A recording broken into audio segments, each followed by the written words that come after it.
Actes des Apôtres. Actes chapitre 8, versets 14 à 25. Je lis au nom du Père, du Fils et du Saint-Esprit.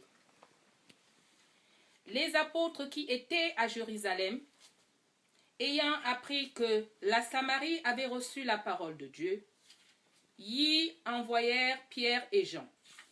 Ceux-ci arrivèrent chez les Samaritains, prièrent avec eux, afin qu'ils reçoivent le Saint-Esprit, car il n'était encore descendu sur aucun d'eux.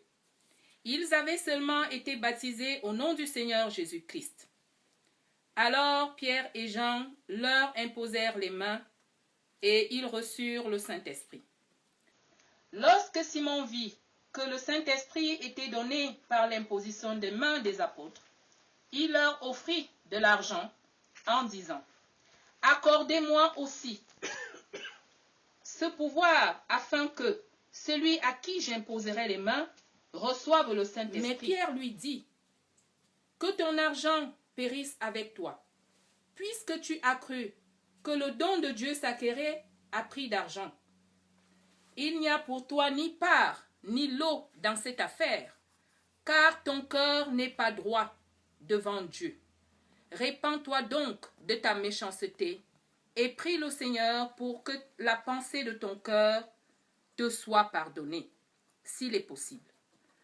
Car je vois que tu es dans le fil amer et dans les liens de l'iniquité. » Simon répondit: « Priez vous-même le Seigneur pour moi, afin qu'il ne m'arrive rien de ce que vous avez dit. » Après avoir rendu témoignage à la parole du Seigneur, et après l'avoir prêché, Pierre et Jean retournèrent à Jérusalem en annonçant la bonne nouvelle dans plusieurs villages des Samaritains.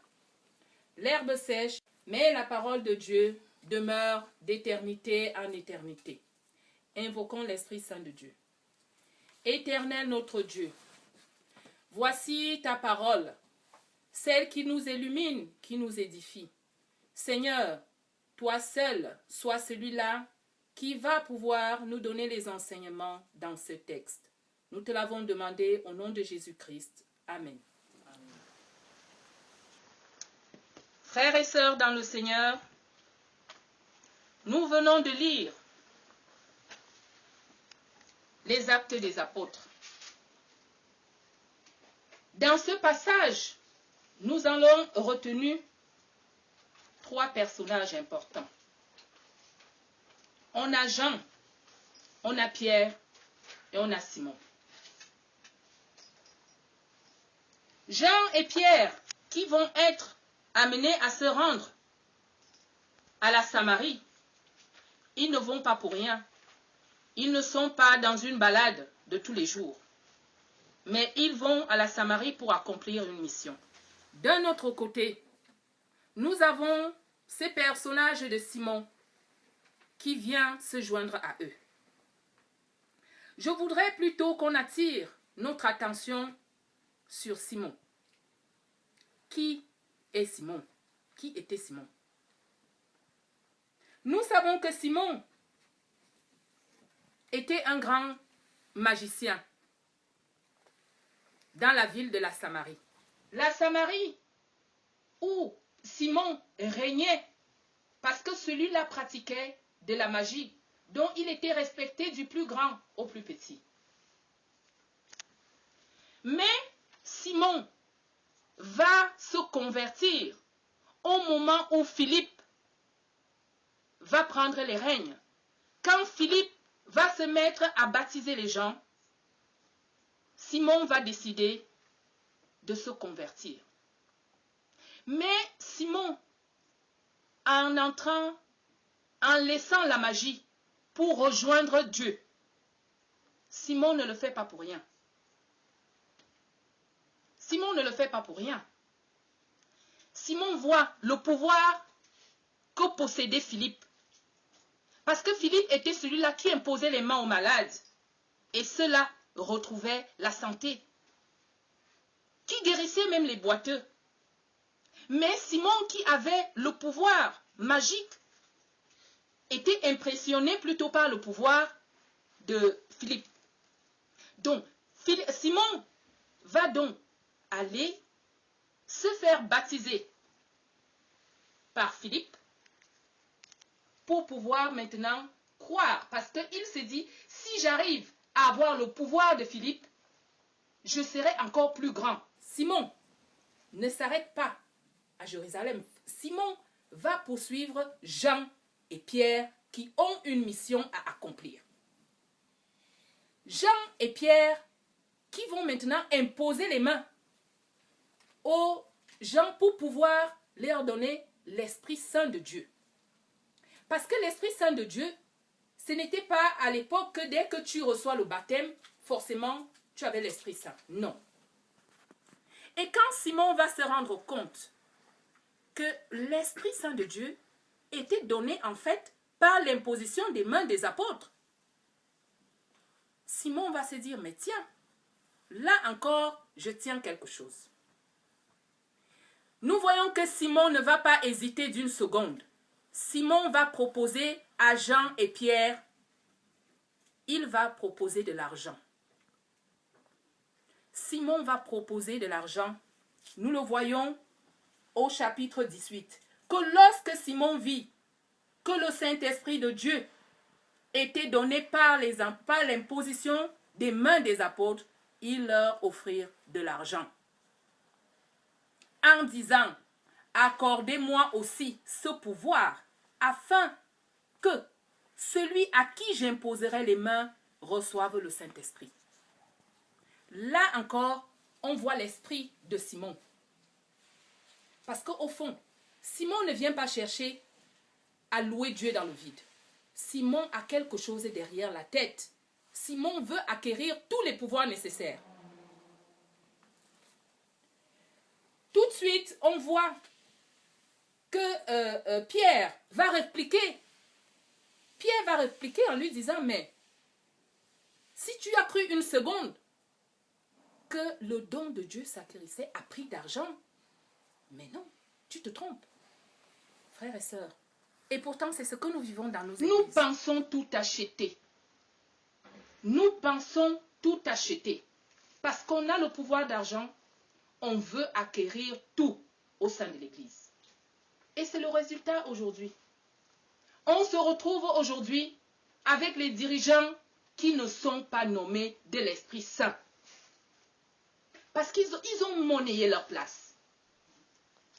Jusqu'où nous allons donc monnayer l'Esprit de Dieu, les dons de Dieu? Nous pensons vraiment acheter ce don de Dieu?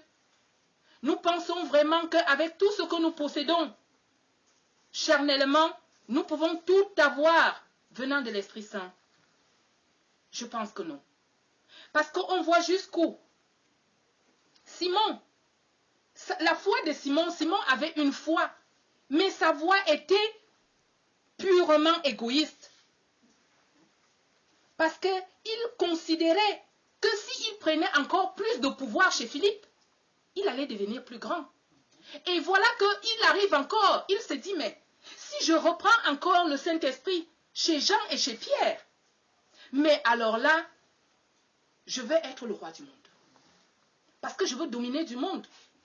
Parce que Simon avait déjà la domination dans la Samarie. Mais, en fin de compte, il ne s'arrête pas là. Il va donc chercher à monnayer l'esprit. Il va maintenant chercher avec les apôtres, directement, il propose que moi je vous donne de l'argent. Nous achetons les places aujourd'hui dans l'église de Dieu. Ces places qui étaient des places dignitaires à l'époque, un ancien d'église, c'était quelque chose qui était lourd. Au jour d'aujourd'hui, quelqu'un qui n'est pas capable de tenir la Bible est ancien d'église. Une personne qui n'est même pas capable de tenir une prière, excusez-moi, porte une soutane. Où va notre église? Et tout simplement parce qu'on pense qu'on a de l'argent et on va tout acheter. Dans le monde, on essaye d'acheter tout. On arrive quelque part, quand on a de l'argent, on se dit, bon, ça, j'achète. Mais est-ce que il y a quand même une chose qu'on ne peut pas acheter de Dieu. Les gens qui ont reçu l'appel sincère doivent travailler, doivent proclamer la parole de Dieu. Parce que c'est à cela que Dieu reconnaît ses vrais disciples. Ceux-là qui sont remplis du Saint-Esprit. Et non de l'Esprit Saint que tu cherches à acheter en plein pouvoir parce que tu détiens de l'argent. Non. L'Esprit Saint ne s'achète pas. La place à l'église, ça se mérite, ça ne s'achète pas. Les femmes ont un message aujourd'hui parce que nous sommes toujours les premières à arriver un peu partout. On arrive toujours partout, on a découvert la tombe de Jésus, on arrive un peu partout. Je profite donc de l'occasion de ce culte de femmes pour vous dire, mes frères et sœurs, en lisant ceci, on apprend quand même une chose. C'est que Simon, qui a cru absolument acquérir les dons de l'Esprit Saint par de l'argent, n'a pas pu. Parce qu'il a rencontré des apôtres qui ont dit non.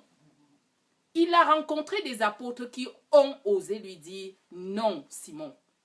Si tu as cru une seule seconde que ton argent périsse avec toi, que ton argent périsse avec toi. Est-ce que nous pouvons vraiment le dire au sein de notre église au jour d'aujourd'hui? Quelqu'un qui vient monnayer une place. Est-ce que nous pouvons avoir le courage de lui dire que ton argent périsse avec toi ou alors que tes biens périssent avec toi? Pour qu'au moins nous puissions être ceux-là qui seront capables demain ou après-demain d'être appelés enfants de Dieu. Frères et sœurs dans le Seigneur, nous voyons à peu près comment Simon va réagir après. Parce que Simon va répondre à Pierre en lui disant « Priez vous-même le Seigneur pour moi, afin qu'il ne m'arrive rien de ce que vous avez dit. » Mais encore là, il était certainement saisi de crainte, mais il refusait cependant de se repentir et chercher le pardon. Son seul souci étant d'échapper aux conséquences de son péché. Parce que jusque-là, nous voyons que Simon, il continue les débats. C'est-à-dire qu'il veut bien se défendre, mais en même temps, il veut être orgueilleux. Parce que ce qu'il veut, c'est d'acquérir à tout prix le pouvoir. Peu importe le prix à payer. Frères et sœurs, je ne veux pas être long. Parce que dans ce texte, on peut tirer des enseignements. Le thème de nos enseignements d'aujourd'hui, c'est à quel prix veux-tu acquérir l'Église de Dieu? À quel prix veux-tu acquérir l'Église de Dieu? Amen.